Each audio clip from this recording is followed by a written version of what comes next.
and Okay. we did our project on sports professional industry. All right, the introduction. Professional sport industry is a major international business grossing billions of dollars every year, and they mostly obtain their revenue from ticket sales, premium seating packages, but most of their revenue, the bulk of their revenue, is gained from sales of the media rights to events, which the events generate income for athletes, firms, and the broadcasting industry. Events generate income. Yeah. So there's the intro. There's you. The history of the sports leagues. The National League was America's first professional league that was created and organized in 1876. Most of the same principles are being used in sports today, such as like franchise movements, club tutorial rights, and expulsion of clubs. Also, contract with clubs to do for future services is also used. Um, Back then, when the sports industry was first created, team ownership was mainly like a hobby for the wealthy, um, with like a mom and pop kind of feel to it. But now it has become like more of a revenue based. People are purchasing teams and organizations to try and create a more revenue driven proposition. Such like the NFL is a big example, and new owners are paying like millions of dollars to try and maximize the revenue that they can have off of a team. Sounds good. All right.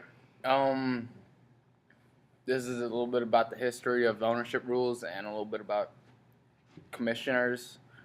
The league, National League, imposed restrictions on ownership, limiting the franchise rights, including territorial rights and revenue sharing. The NFL has most of these strict rules saying no corporate businesses can own a team. There's no public ownership except for the Green Bay Packers because that's how they started off. That's how they are. And no crossover ownership, but that was lifted in March of 1997 with the purchase. Where is that man? When. Where is he at? Alright, somebody bought the Marlins, the Dolphins, and the Florida Panthers back in the day, back in 97. Players' associations have used collective bargaining to limit the commissioner's powers, meaning players get to. The players' associations have some say in bargaining processes, while the commissioner has little power. And back in the day, Pete Rozelle came up with this idea of League Think, and he wanted the NFL owners to think of the league as a whole instead of just individual teams competing against each other, and that's what really kickstarted the NFL. All right, a little bit about the history of labor relations. They didn't really play a major role in professional sports until the late 1960s because players would play and they would get paid what they'd get paid. But recently, it's become dominant because players have short careers and need to make as much money as they can as soon as they can, while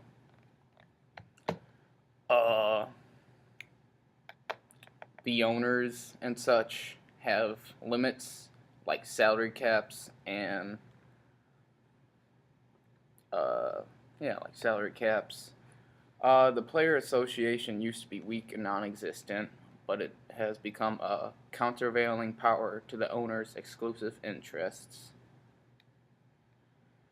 And The CBA, the collective bargaining agreement, is a contract between the league and players association, and this is what I was talking about earlier. How it's messy for both sides because it's a fight between millionaires and billionaires, and that really doesn't work out for anybody.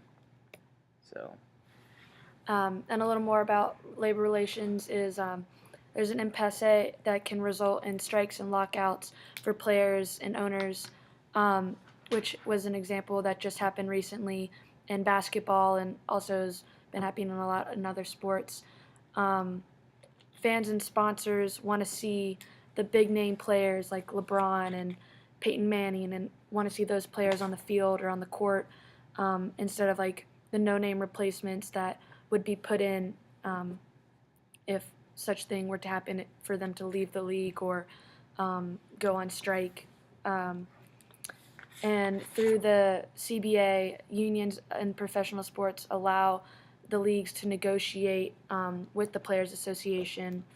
And also a little bit of history on the individual professional sports, such as like the PGA Tour or like Wimbledon for golf and tennis.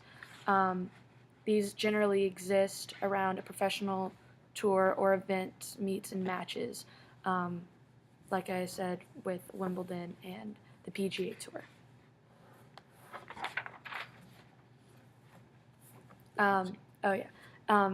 The industry format, typically it's like the league office personnel, which can eventually lead up to a commissioner's position. Some of these league office personnel jobs would be either broadcasting, finance, legal, and so on, operation, player programs, public relations, stuff like that. With the more experience and time that you have doing those jobs, you can gain more knowledge, which would be more desirable for the higher up positions such as commissioners. Not only do the jobs differ, but they require a different set of skills. And also with a team general manager, a more desirable hire would be someone who has either been in the sport before or knows a lot about the sport, comes from like a family background in the game. And general managers are typically in charge of all player personnel decisions, such as like scouting, drafting, contracts, signing free agents, and trading and stuff like that. A little bit more how it's formatted. There is front office personnel, and the number of positions and specializations have increased greatly. Back in the day, there would be few front office personnel, but nowadays the number of positions they've increased. Some teams list over 100 front office employees, like owner, vice presidents, second vice presidents, director of player personnel, and so on. Entry-level positions usually are in sales, marketing, relations, and agents. Almost all teams and individual athletes in a professional sport have agents coordinating their business and financial affairs, which is basically self-explanatory. Alright, salary caps. They're intended to create parity. These are some of the issues. Salary caps. It's intended to create parity among teams by capping the amount a team can spend per player. And there's a few problems with that. 3 major ones. Here it is. One of them, they routinely force teams to cut established players or renegotiate their contracts so new players can come in.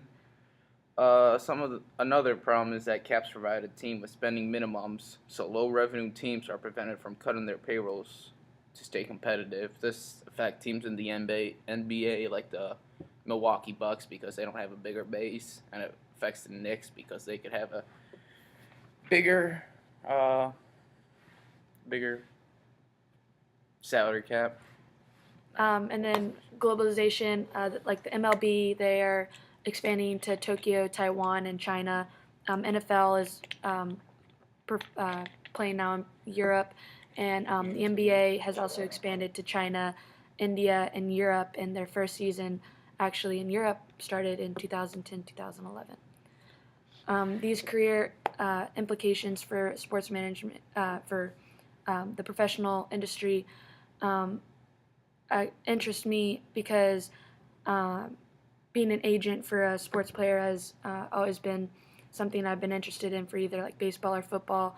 And reading through this, it just helped me realize that and gain the knowledge that each industry and current issues such as salary caps that could affect me or the player that I would be representing. And also, it comes with experience, and the more experience you have, the more desirable of a hire you become. So just getting out there in the job world and getting through there. And I viewed this project as a big home or go home opportunity, and I would like to become the commissioner of the NFL. Start off, I would obviously need to start off pretty low and then work my way up towards commissioner. I'm not saying it's a few-year process. It'll probably take a good 20, 30 years, but something that could happen.